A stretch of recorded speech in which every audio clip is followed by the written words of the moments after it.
கர்த்தருடைய பரிசுராமத்திற்கு ஸ்தோத்திரம் உண்டாட்டும். மறுபடியும் இந்த காலைவெளியிலே உங்கள் எல்லாரையும் நல்ல சுகத்தோடும் பலத்தோடும் ஆரோக்கியத்தோடும் பார்ப்பதில் மிகவும் சந்தோஷப்படுகிறேன்.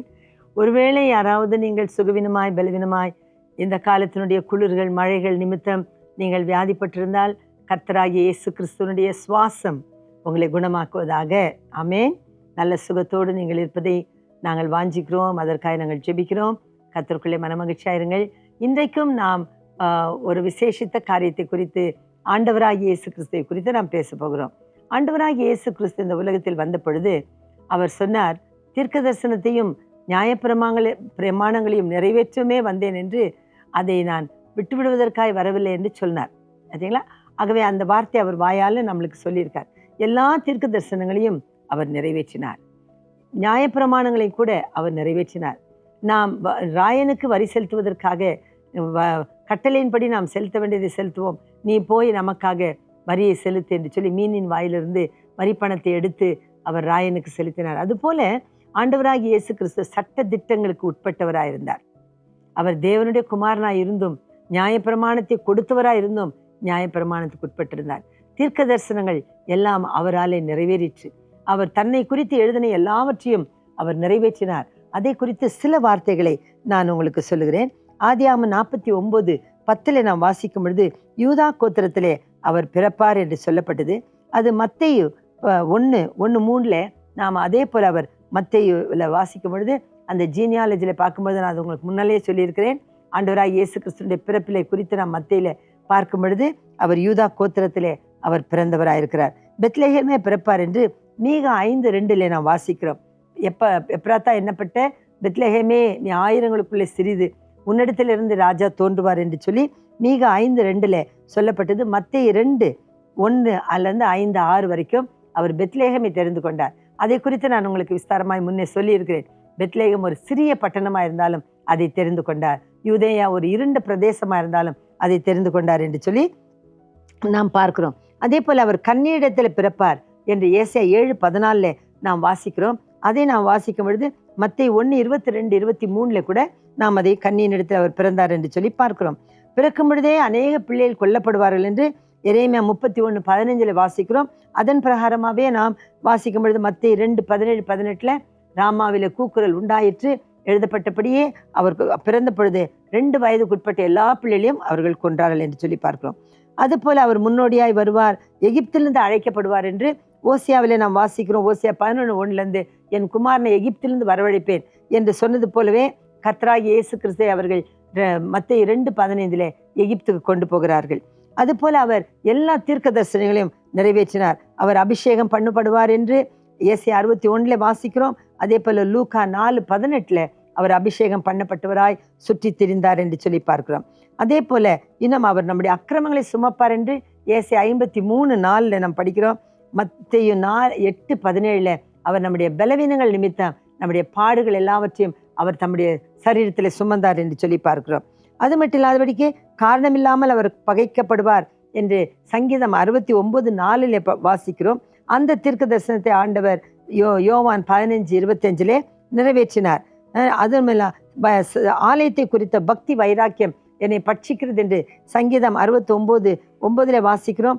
அது யோவான் 2:16-17 ஆண்டவர் ஆலயத்தை சுத்திகரித்து அதை நிறைவேற்றினார் என்று பார்க்கிறோம். கழுதையின் மேல் பிரயாணம் பண்ணுவார் என்று சகரியா 9:9 வாசிக்கிறோம். அது லூக்கா 21:44-5 வாசிக்கிறோம். லூக்கா 19:35 கூட, மத்தேயு 21, லூக்கா 15-19 இதில் எல்லாவற்றிலும் அந்த தீர்க்க தரிசனத்தின்படியே அவர் கழுதையின் மேல் ஏறி வருகிறார்னு சொல்லி பார்க்கிறோம்.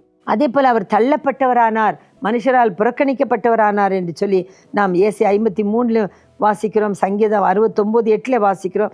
அதே போல் மார்க் 9:12, லூக்கா 1, யோவான் 1:11 வாசிக்கிறோம். அவர் தமக்கு சொந்தமானதில் வந்தார், அவருடைய சொந்தமானவர்கள் அவரை புறக்கணித்தார்கள் என்று சொல்லி பார்க்கிறோம். ஆகவே இப்படி ஆண்டவராகிய இயேசு கிறிஸ்து 30 காசுக்கு அவர் காட்டி கொடுக்கப்படுவார் என்று சகரியா 11:2 படிக்கிறோம். அது மத்தேயு 26:15 அதே போல் 30 வெள்ளிக்காசுக்கு அவர் விற்கப்படுகிறதை நாம் பார்க்கிறோம். அதே போல் சீஷர்கள் அவரை விட்டு சிதறி ஓடுவார்கள் என்று சகரியா 13:7 வாசிக்கிறோம். மத்தேயு 26 அது நிறைவேறிற்று. அவரை பிடித்த பொழுது எல்லாரும் அவரை விட்டு ஓடிவிட்டார்கள். பார்த்தீர்களா? அதுபோல அவருக்கு முன்பாக பொய் சாட்சி கொடுக்க வருவார்கள் என்று சங்கீதம் 35:11 வாசிக்கிறோம். அதே போல் மத்தேயு 26:59 61 வரைக்கும் வாசிக்கும் பொழுது அவரை குறித்து பொய் சாட்சிகள் நிறைய எழும்பி அவர் ஆலயத்தை இடித்து போடுவதை குறித்தெல்லாம் சொன்னார் என்று பொய்யாய் அவர் மேலே குற்றம் சாட்டுகிறார்கள். அவர்கள் குற்றம் சாட்டும் பொழுது அவர் மௌனமாய் இருந்தார் என்று சொல்லி நாம் ஏசாயா 53:7 வாசிக்கிறோம். அதை மத்தேயு 27:12-14 ஆண்டவர் அப்படியே அவர்கள் அவர் ஒன்றுமே பேசவில்லை. ஏரோது கூட அவரை குறித்து பேச ஆசை, அவர் பேச கேட்க ஆசையாக இருந்தான். ஆனால் அவனிடத்தில் அவர் ஒன்றுமே பேசவில்லை. பிலாத்துவினிடத்தில் மாத்திரம் அவர் நீ ராஜாவா என்ற பொழுது நீ சொன்னபடிதான் என்று சொல்கிறார். மற்றபடி அவர் மேலே எவ்வளோ குற்றம் சாட்டினாலும் அவர் வாய் திறவாத ஆட்டை போல் இருந்தார் என்று சொல்லி நாம் பார்க்கிறோம். அதுபோல் அவரை கன்னத்தில் அறையப்பட்டார் என்று மீகா 1 வாசிக்கிறோம். ஏசாயா 50:6 வாசிக்கிறோம். அவரை அடித்தார்கள், ரட்சிப்பின் அதிபதி அடித்தார்கள் என்று சொல்லி. அது மார்க் 14:65 அவர் பக்கத்தில் இருந்தவன் பிரதான ஆசாரியனுக்கு இப்படியா நீ பதில் தருகிறாய் என்று அவரை கன்னத்தில் ஓங்கி அடித்தான். பார்த்துங்க, எல்லாவற்றையும் ஆண்டவர் டீட்டெயிலாக அவருடைய வாழ்க்கையில தீர்க்க தரிசனத்தை நிறைவேற்றி இருக்கிறதை நாம் பார்க்கிறோம். அதே போல் அக்கிரமக்காரரில் ஒருவராக எண்ணப்பட்டார் என்று ஏசாயா 400 வருஷங்களுக்கு முன்னே 53:12 எழுதியிருக்கிறார். அதே போல் 3 சிலுவைகள், அதில் 2 சிலுவையின் மத்தியிலே அவர் கள்ளர்கள் மத்தியிலே அக்கிரமக்காரரை போல அவர் தொங்கினார். மத்திய 27:38 நாம் படிக்கிறோம். ஈட்டினால் அவர் குத்தப்படுவார் என்று சகரியா 12:10 வாசிக்கிறோம். யோவான் 19:34-37 அவர் உண்மையிலே மரித்து விட்டாரா என்று பார்ப்பதற்கு ஒருவன் ஈட்டி எடுத்து அவருடைய விழாவிலே குத்துகிறார். அங்கே இருந்து இரத்தமும் தண்ணீரும் வருகிறது. அந்த இரத்தமும் தண்ணீரும் நம்மை கழுவுவதற்கு ஏதுவாக இருக்கிறது. அவர்தான் பிளக்கப்பட்ட கன்மலை. நாம் ஏசாயா 11:1 வாசிக்கிறோம். தோண்டி எடுக்கப்பட்ட துறவின் குழியையும் வெட்டி எடுக்கப்பட்ட கன்மலையும் நோக்கி பாருங்கள் என்று. நம்முடைய ஆண்டவராக இயேசு கிறிஸ்து தான் வெட்டி எடுக்கப்பட்ட கன்மலை. அவர் தான் தோண்டி எடுக்கப்பட்ட துறவின் குழி. அதிலே நமக்கு ஒரு பெரிய அடைக்கலம் உண்டு. நீதிமான் அதற்குள்ளே ஓடிப்போய் சுகமாய் இருக்கத்தக்கதாக கர்த்தர் நம்முடைய அரணான கோட்டையாய் மாறினார். கர்த்தருடைய நாமத்திற்கு ஸ்தோத்திரம் உண்டாகட்டும். இன்னும் கூட அவருடைய அங்கியின் மேல் சீட்டு போடுவார்கள் என்று சொல்லி நாம் வேதத்தில் சங்கீதத்தில் 22:18 வாசிக்கிறோம். அதே போல் அவருடைய அங்கி மேல் துவங்கி கீழ் வரைக்கும் ஒரு தையல் இல்லாததாக இருந்ததாம். இது ஒரு பெரிய ஆச்சரியம். அவருடைய உள் அங்கி பார்க்கும் பொழுது அது தையல் இல்லாத ஒரே அங்கியாய் இருந்தது. அதை நாம் வாசிக்கும் பொழுது மத்தேயு 27:35 வாசிக்கிறோம். அது தையல் இல்லாததாக இருந்ததினால் அதை 4 பேர் சீட்டு போட்டு யாருக்கு வருதோ எடுத்துக்கொள்ளலாம் என்று சொன்னார்கள். பாருங்கள், கர்த்தர் அந்த தீர்க்க தரிசனத்தை கூட நிறைவேற்றினார் என்று சொல்லி பார்க்கிறோம். இன்னும் கூட நாம் கசப்பான காடியை கொடுப்பார்கள் என்று சொல்லி சங்கீதம் 69:21 வாசிக்கிறோம். இந்த கசப்பான காடியை கொடுப்பார். ரிக்வேதத்தில் கூட சொல்லப்படுகிறது, அந்த சோமபானத்தை அவர்கள் கொடுப்பார்கள், கசப்பான காடியை அந்த ஆட்டுக்கு கொடுப்பார்கள் என்று சொல்லி. அந்த ரிக்வேதத்தில் இருக்கிற அந்த 10 லட்சணங்கள், தெய்வ லட்சணங்களை குறித்து நாம் படிக்கிறோம். அதில் ஒரு ஆடு வர வேண்டும், அதன் தலையில் முள்கிரீடம் கொடுக்கப்பட வேண்டும், அது ஒரு மரத்திலே கட்டப்பட வேண்டும், அது ஈட்டியால் குத்தப்பட வேண்டும், அதற்கு சோமபானம் கொடுக்க வேண்டும், அது செத்து போக வேண்டும், அது மரித்த பிற்பாடு உயிரோடு எழுந்து தன்னை காட்ட வேண்டும். அது மட்டும் இல்லாதபடிக்கு அது போன பின்பாடு அகண்ட தலத்தை போன பிறகு சீஷர்களை இருத்தி போட வேண்டும் என்று சொல்லி பிற்பாடு மறுபடியுமாய் அந்த ஆடு தன்னை காண்பிக்க வேண்டும் என்று சொல்லி ஒரு தெய்வ லட்சணத்தை குறித்து ஆட்டின் ரூபத்திலே ரிக்வேதத்திலே படிக்கிறோம். அதே இந்த எல்லா காரியங்களையும் ஆண்டவராகிய இயேசு கிறிஸ்துவுக்குள்ளே நிறைவேறினதாக நாம் பார்க்கிறோம். எவ்வளவு ஆச்சரியமாக இருக்குது. கர்த்தர் சகலவற்றையும் நிறைவேற்றவே இந்த பூமிக்கு வந்தார். அவரை குறித்து சொல்லப்பட்ட ஒரு வார்த்தையும் அவர் நிறைவேற்றினார் என்று சொல்லி பார்க்கிறோம். அது மட்டும் இல்லாத அவருடைய எலும்புகள் ஒன்றாகிலும் முறிக்கப்படுவதில்லை, நீதிமானுடைய எலும்பு முறிக்கப்படுவதில்லை என்று நாம் சங்கீதம் 34:20 வாசிக்கிறோம். அதே போல அவருடைய எலும்புகள் முறிக்கப்படவில்லை. எவ்வளோ அடி அவர் வாங்கினார். முதுகில் மாத்திரம் 150 காயங்கள் இருந்தது. அவருடைய உடம்பெல்லாம் 5480 காயங்கள் இருக்கிறது என்று சொல்லி ஆக்ஸ்போர்ட் யூனிவர்சிட்டியில் எழுதியிருக்கிறார்கள்.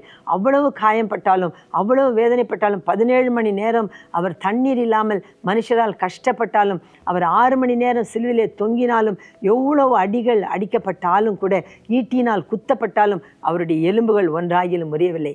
அவர் நீதிமான் என்பதற்கு அது அடையாளமாக இருக்குது.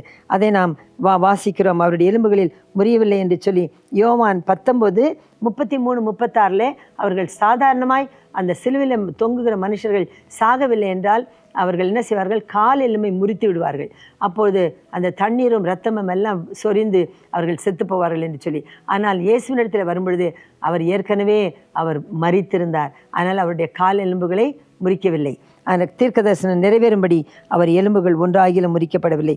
குற்ற நிவாரண பலியாக அவர் மரிப்பார் என்று ஏசாயா 53 நாம் 5:8 வாசிக்கிறோம். அதே போல 1 கொரிந்தியர் 15:3 அவர் குற்ற நிவாரண பலியாக நமக்காக மரித்தார்.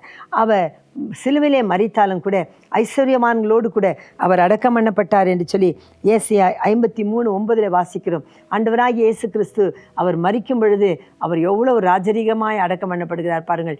ஒருவனும் வைக்காத கல்லறையிலே, அரிமத்தை யூரானாகிய சீமோனுடைய கல்லறையிலே அவரை வைத்தார்கள். யோசப்பின் கல்லறையிலே அவரை வைத்தார்கள் என்று சொல்லி பார்க்கிறோம். அது மத்தேயு 27, 57, 60 வரைக்கும் நீங்கள் வாசிக்கும் பொழுது நிக்கோதேமுவும் சீமோனும் வந்து அவர் மேலே அந்த வெள்ளை போலத்தையும் கரிய போலத்தையும் போட்டு அவருடைய சரீரத்தை அழகாய் அவர்கள் ஒருவனும் வைக்காத ஒரு புதிய கல்லறையிலே அவர்கள் வைத்தார்கள். அவர் ஐஸ்வர்யவான்களோடு கூட அவர் காணப்பட்டார். அழிவை காணாத உயிர் தெழுவார் என்று சொல்லி பரிசுத்தர் அழிவை காண ஒட்டீர் என்று சொல்லி நாம் பார்க்கிறோம். அது சங்கீதம் 16:10 வாசிக்கிறோம். அதே போல் ஆண்டவராய் இயேசு கிறிஸ்து மார்க் 16:6 இன்னும் அப்போஸ்தலர் 2:31 பார்க்கும் பொழுது தம்முடைய சீஷர்களுக்கு அவர் தம்மை வெளிப்படுத்தினார், தம்மை காண்பித்தார். அவர் உடனே எழுந்திருந்து பரலோகத்துக்கு போய் சிறைப்பட்டவர்களை பிதாவினிடத்திலே கொண்டு போய் சேர்க்கிறார். ஆனால் திரும்ப அவர் வருகிறார். திரும்ப வந்து தம்முடைய சீஷர்களோடு கூட 40 நாள் அவர் இந்த உலகத்தில் சஞ்சரிக்கிறார். காரணம் என்ன தெரியுமா? அவர் உயிரோடு எழுந்ததை மற்றவர்கள் இல்லை என்று சொல்லக்கூடாது, நாங்கள் பார்க்கவில்லை என்று சொல்லக்கூடாது. 500க்கும் அதிகமான ஜனங்கள் அவருடைய உயிர்த்தெழுதலை பார்த்தார்கள் என்று அப்போஸ்தலனாகிய பவுல் எழுதுகிறார்கள். கலாத்தியர் 2ஆம் அதிகாரத்தில் நாம் அதை வாசிக்கிறோம். ஆகவே கர்த்தர் எல்லா காரியங்களையும் தன்னுடைய வாழ்க்கையில் அவர் நிறைவேற்றி விட்டார். அவர் மறுபடியும் போகும்பொழுது சொல்லியிருக்கிறார், நான் திரும்ப வருவேன், வந்து உங்களிடத்தில் என்னிடத்தில் நீங்கள் இருக்கும்படி உங்களை சேர்த்துக்கொள்வேன் என்று சொன்னார். அதற்கு அடையாளம் என்ன என்று கேட்டார்கள். அதற்கு அடையாளத்தையும் ஆண்டவர் காண்பித்து வைத்திருக்கார். மத்தேயு 24ஆம் அதிகாரத்தில் நீங்கள் வாசித்து பாருங்கள். புயல்கள் வரும், கொள்ளை நோய்கள் வரும், யுத்தங்கள் வரும், பகைகள், விரோதங்கள், இரத்தம் சிந்துதல், மறுதளிக்கிறது, காட்டி கொடுக்கிறது, இதெல்லாம் வரும் என்று சொன்னார். இப்பொழுது அதெல்லாம் நடந்து கொண்டிருக்குது. ஆகவே கர்த்தராகிய இயேசு கிறிஸ்துவினுடைய வார்த்தை ஒன்றாகிலும் தரையிலே விழப்படுவதில்லை. ஏனென்றால் அவர் தீர்க்கதரிசனத்தின் நிறைவேற்றுதலாக இருக்கிறார். All the prophecies are fulfilled in the life of Jesus Christ. ஆண்டவராகிய இயேசு கிறிஸ்துவினுடைய வாழ்க்கையிலே எல்லா தீர்க்க தரிசனங்களும் நிறைவேறினது. அவர் எல்லாவற்றையும் நிறைவேற்றவே வந்தார். அவருடைய வார்த்தைகள் ஒன்றாகிலும் தரையிலே போகாது. அவர் சொன்னபடி அவர் திரும்பி வருவார், தம்முடைய பரிசுத்தவான்களை சேர்த்துக்கொள்வார். அவர் ஆயத்தமாக இருக்கிறார். நாம் ஆயத்தமாக இருக்கிறோமா? யோசனை செய்து பாருங்கள். வேதம் சொல்லுகிறது, ஆவியும் மணவாட்டியும் வா என்கிறார்கள். ஆவி பரிசுத்த ஆவி, மணவாட்டி சபை, மணவாளன் இயேசு வா என்று சொல்கிறார். ஆனால் நாம் ஆயத்தமாகும் பொழுது இந்த பூமியிலிருந்து நாம் எடுக்கப்படுவோம். கர்த்தருடைய வாக்குத்தத்தங்கள் எல்லாம் நிறைவேறினது போல அவர் உங்களை என்னிடமாய் நான் சேர்த்து கொண்டு நித்திய வாழ்வை கர்த்தராகிய இயேசு கிறிஸ்துவினால் வருகிறதான பலன் நித்திய ஜீவன், அந்த நித்திய ஜீவனை நமக்கு கொடுக்க அவர் உறுதி உள்ளவராக இருக்கிறார், உண்மை உள்ளவராக இருக்கிறார். நாம் கர்த்தரிடத்தில் சேர்வோம். அவர் எப்படி தீர்க்க தரிசனங்களை நிறைவேற்றினாரோ அதே போல நாமும் கூட கர்த்தர் நமக்காய் வைத்திருக்கிற சகல காரியங்களையும் நிறைவேற்றி முடிக்க வேண்டும். பாதியிலே நாம் விட்டு போகக்கூடாது. ஆண்டவர் எல்லாவற்றையும் செய்து முடிந்தது என்று சொன்னார். அதுபோல கர்த்தர் நமக்கு வைத்திருக்கிற காரியங்களை நாமும் நிறைவேற்றுவோமாக. தேவன் நமக்கு வைத்திருக்கிற தம்முடைய சித்தத்தை நாம் நிறைவேற்ற வேண்டும். கர்த்தர் நம்மை குறித்து அவருடைய புஸ்தகத்தில் எழுதி வைத்திருக்கிறார். 139ஆம் சங்கீதம் 16ஆம் வசனத்தில் நான் வாசிக்கிறோம், என்னுடைய கருவை உடைய கண்கள் கண்டது, என்னை குறித்து உடைய ஜீவ புஸ்தகத்தில் எல்லாவற்றையும் உடைய புஸ்தகத்தில் எழுதி வைத்திருக்கிறேன் என்று. அவர் எதையெல்லாம் நம்மை குறித்து எழுதி வைத்து அவர் யோசித்து கொண்டிருக்காரோ, எதிர்பார்த்து கொண்டிருக்கிறாரோ அது எல்லாவற்றையும் நாமும் நிறைவேற்றுவோம். இன்றைக்கு ஆண்டவராகிய இயேசு கிறிஸ்துவனிடத்திலே நாம் படிக்கிற முக்கியமான பாடம் என்ன? அவரை குறித்து எழுதப்பட்டதை அவர் நிறைவேற்றினார். நம்மை குறித்து தேவன் எதிர்பார்க்கிறதை நாமும் நிறைவேற்ற ஆயத்தப்படுவோம். கர்த்தர் உங்களை எல்லாரையும் ஆசீர்வதிப்பாராக. பிதாவே, நாங்கள் நன்றியோடு ஸ்துதிக்கிறோம். ஆண்டவரே, எங்களை குறித்து உம்முடைய திட்டம் என்ன, உம்முடைய சித்தம் என்ன? ஆண்டவரே, பிதா உம்மை குறித்து ஏற்படுத்தினதை எழுதி வைத்ததெல்லாம் நீர் நிறைவேற்றினீர். அதே போல் நாங்களும் கூட நிறைவேற்ற வேண்டும் என்று நாங்கள் ஜெபிக்கிறோம். அப்பா, நீர் எங்களை குறித்து வைத்திருக்கிற தீர்மானங்களை நாங்கள் செய்து முடித்தால் நீர் உத்தம உண்மையுள்ள ஊழியக்காரனே, என்னுடைய சந்தோஷத்தில் பிரவேசி என்று சொல்வீர். அந்த அருமையான அழைப்பை நாங்கள் பெற்றுக்கொள்ள இன்றைக்கு நாங்கள் என்ன செய்ய வேண்டும், உம்முடைய சித்தம் என்ன, அதை நான் செய்ய இதோ வருகிறேன் என்று சொல்லி எங்களை ஒப்பு கொடுக்க உதவி செய்யும். கேட்கிற எல்லா மக்களையும் ஆயத்தப்படுத்தும். எல்லாவற்றையும் செய்து முடித்தவர்களாய் உமக்குன்பாய் நிற்க திராணி உள்ளவர்களாய் மாற்றும். இயேசுவின் நாமத்தில் கேட்ட எல்லா மக்களையும் ஆசீர்வதித்து உமக்கு எல்லா துதிகன மகிமை செலுத்தி ஜெபிக்கிறேன் பரலோக பிதாவே. ஆமென்.